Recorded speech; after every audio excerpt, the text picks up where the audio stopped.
العالمين صدق الله العلي العظيم وقال رسول الله صلى الله عليه وسلم إنما الأعمال بالنيات শুকরিয়া আদায় করতেছি মহান রব্বুল আলামিনের দরবারে। রব্বুল আলামিন চরমনাইতে অগ্রহায়ণ মাসের মাহফিল প্রতিষ্ঠিত করে রেখেছিলেন আমার দাদাজান রহমাতুল্লাহি আলাইহি, আর মাদ্রাসা মক্তব আকারে শুরু করে গেছিলেন আমার আব্বাজানের নানাজান, যার নামে মাদ্রাসা আহসানুল্লাহ রহমাতুল্লাহি আলাইহি।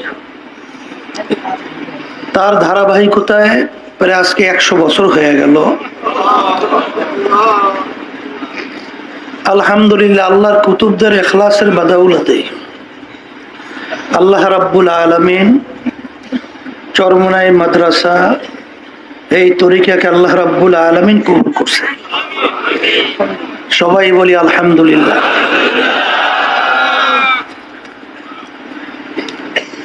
আব্বাজান রহমাতুল্লাহি আলাইহি দাদাজানের কথা উদ্ধৃতি দিয়ে বলতেন, চরমনাই মাদ্রাসা এবং এই তরিকা মাহফিল কেন প্রতিষ্ঠিত করা হয়েছে। অনেক আমার নতুন ভাইরা আসছেন এবং বিশেষ করে প্রতি বছরই মাহফিলের শুরুতে স্মরণ করায় দেওয়ার জন্য বারবার বলা হয় গুরুত্ব ভিতরে উপলব্ধি এবং এইটা মজবুতভাবে বসার জন্য। সেই গুরুত্বটা হলো এই যে চরমনাই মাদ্রাসা মাহফিল তরিকা এবং আল্লাহর কুতুব ফজলুল করিম রহমাতুল্লাহি আলাইহি আব্বাজান যে প্রতিষ্ঠানগুলো রেখে গেছেন, বাংলাদেশ কোরআন শিক্ষা বোর্ড, দ্বীন কায়েম সংগঠন অর্থাৎ ইসলামী আন্দোলন বাংলাদেশ এবং এর সহযোগী সংগঠনগুলো, এর মূল উদ্দেশ্য লক্ষ্য কি, এই লক্ষ্য উদ্দেশ্য বুঝাবার জন্যই আব্বাজান রহমাতুল্লাহি আলাইহি সব মাহফিলের শুরুতে এই আয়াত শরীফ তেলাওয়াত করতেন যে আল্লাহ রাব্বুল আলামিন তার রসুলকে বলেন, হে রসুল আপনি বলে দেন আমার বান্দা বান্দীদেরকে, আপনার উম্মতদেরকে, যে আমাদের নামাজ, আমাদের রোজা, আমাদের বাইচা থাকা মইরা যাওয়া, এক কথায় আমাদের যত কার্যক্রমগুলো আছে দুনিয়াতে, সব কার্যক্রমের মূল লক্ষ্য উদ্দেশ্য হলো আল্লাহ রাব্বুল আলামিনকে রাজি খুশির জন্যই। কাকে রাজি খুশির উদ্দেশ্যে? আলহামদুলিল্লাহ। আর আব্বাজান রহমাতুল্লাহি আলাইহি বুখারী শরীফের প্রথম হাদিস, মিশকাত শরীফের প্রথম হাদিস, বুখারী রহমাতুল্লাহি আলাইহি বুখারী শরীফ লিখে গেছেন, আপনারা জানেন অনেকেই, যে কোরআনুল কারীমের পরই সমস্ত মুহাদ্দিসিন কিরাম একমত যে দুনিয়ার ভিতরে সহি কিতাব, বিশুদ্ধ কিতাব, তার নাম হলো বুখারী শরীফ।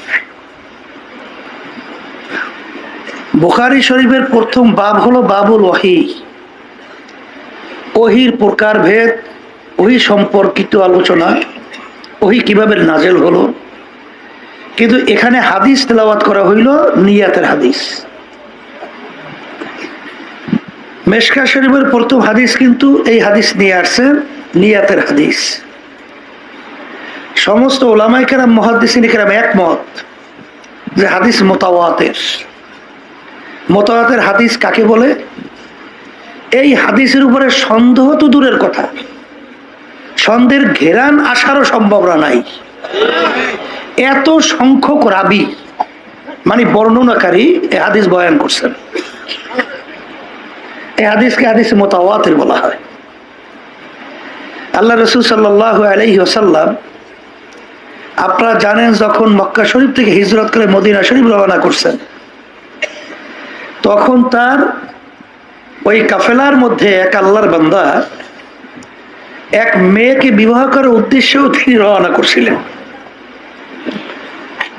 তখন আল্লাহ রসুল সাল্লাল্লাহু আলাইহি ওয়াসাল্লাম বলছেন, ইন্নামাল আমালু বিন্নিয়াত, সমস্ত কাজের ফলাফল নির্ভর করবে তোমার নিয়াতের উপরে। কির উপরে? নিয়াতের উপরে। যদি কেউ হিজরত করো এই নিয়াতে, হিজরতুহু ইলাল্লাহি ওয়া রাসূলিহি, আল্লাহ এবং আল্লাহ রাব্বুল আলামিনের রাসূলকে রাজি খুশির উদ্দেশ্যে, তাহলে তোমাদের হিজরতটা আল্লাহ এবং আল্লাহর রাসূলকে খুশি করার উদ্দেশ্যেই হবে। অর্থাৎ আল্লাহ এবং আল্লাহর রাসূলকেই পাইয়া যাবা। বলেন এক কথা, আল্লাহ এবং আল্লাহর রাসূলকেই পাইয়া যাবে। আর যদি তোমাদের হিজরতটা হয় দুনিয়া অথবা কোনো মেয়েকে বিবাহের উদ্দেশ্যে, তাহলে তোমরা দুনিয়া অথবা মেয়েকেই পাবা, কিন্তু আল্লাহ রাব্বুল আলামিনের কাছে এই হিজরত, এই কষ্টের বিনিময় আর কিছুই পাবা না। তো এখানে আপনারা বাড়িঘর ছেড়ে, কাজকর্ম ফেলাইয়া, কামাই রোজগার বাদ দিয়া এই কষ্ট স্বীকার করে অনেক আমার ভাইরা আছেন, অনেক দুনিয়ার দিক থেকে আল্লাহ অনেক সম্পদ দান করছেন, অনেক আপনারা টাকা পয়সা সহ অনেক আরামায় এসে থাকেন, আমরা তো অনেক চিনি। কিন্তু এখানে আইসা দিন রাত্র ঠিক মতো শরীরের এক কথায় আপনার তবিয়তের বিরুদ্ধে কষ্ট করতেছেন, দিন রাত্র কাটাইতেছেন, কষ্ট হইতেছে। এই যে কষ্ট করতেছেন, আসছেন সবকিছু বাদ দিয়া, যদি অন্য কারো কোনো নিয়াত থেকে থাকে, এক সাইডে আমার ভাইরা আছে হয়তোবা এলাকায় মেম্বারি করবে, চেয়ারম্যানই করবে, অথবা এমপি, সামনে হয়তোবা সুযোগ ইসলামী আন্দোলন আলহামদুলিল্লাহ সর্বত্র, চরমনাই মুহিব্বিন মুজাহিদ সর্বত্র বাংলাদেশের সব অঞ্চলেই তো আলহামদুলিল্লাহ কম বেশি আছে না? তাদের আমাদের সমর্থন হইলে আমার একটু এই পদে নির্বাচন কইরা পাশ করতে সুবিধা হয়।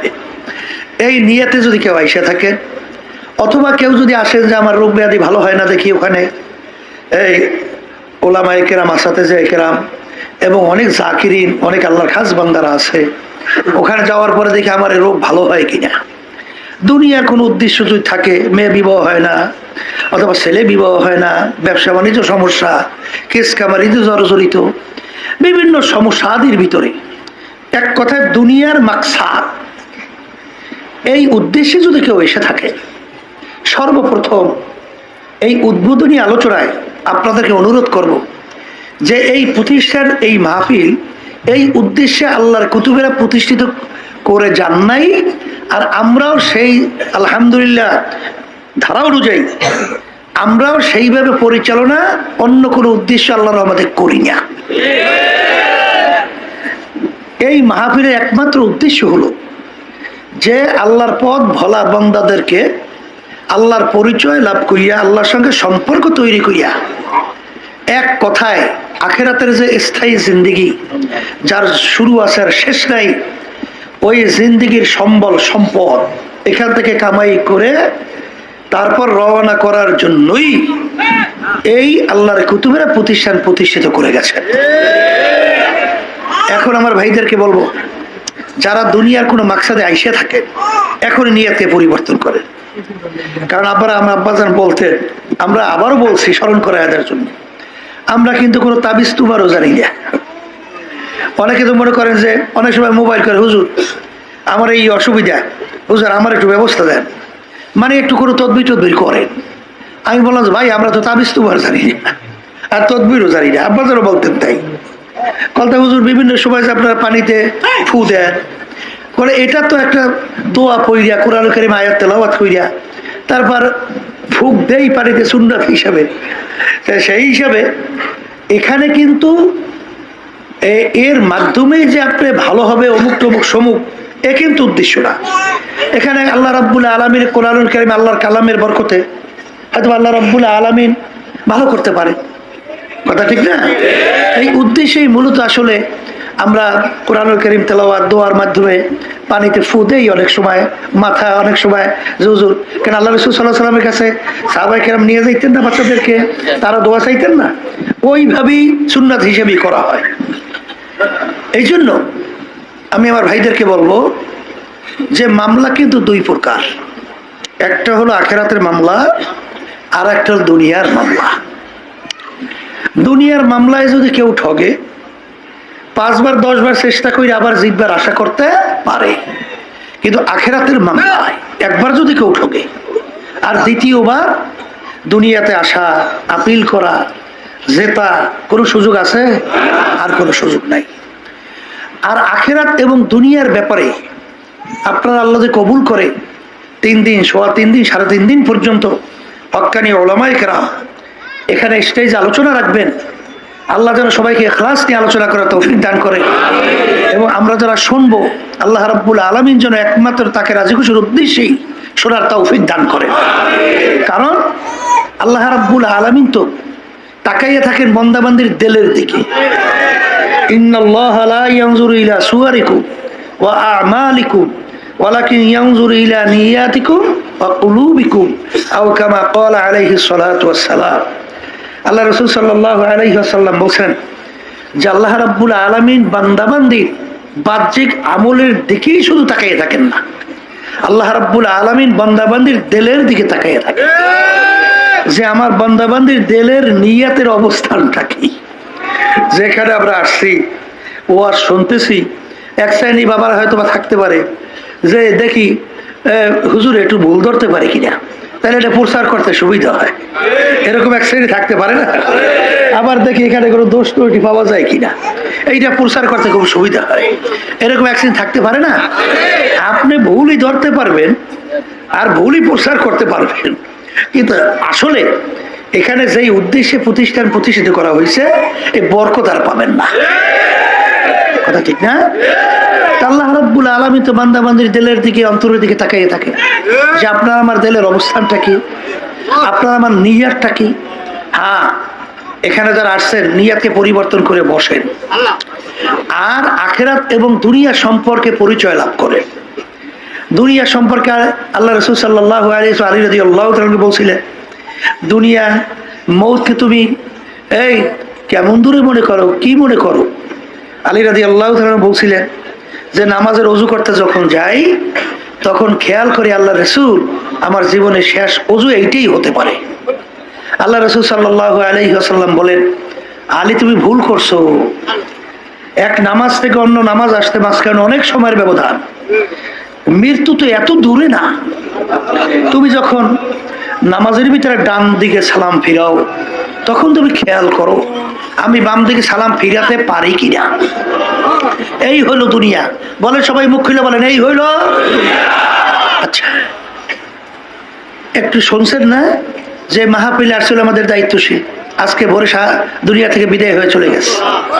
সে কি বুঝছিল যে এখান থেকে আর বাড়ি ফেরত যেতে পারবো না? এ চিন্তাও করছে? কোনোদিন বুঝছে? তাহলে বুঝা গেল এখান থেকে তো ফেরত যেতে পারে নাই, এখন যাবে লাশ হইয়া। এখন সে জ্যান্ত মানুষ হিসেবে আর ঘরে যাই আর ডাক দিতে পারবে না বাচ্চাদের? পারবে? জানা তো ছিল না। তাহলে মৌত আমরা অনেকে কিন্তু মনে করি যে অনেক অনেক কিছু বাঁচবো, অনেক কিছু করব।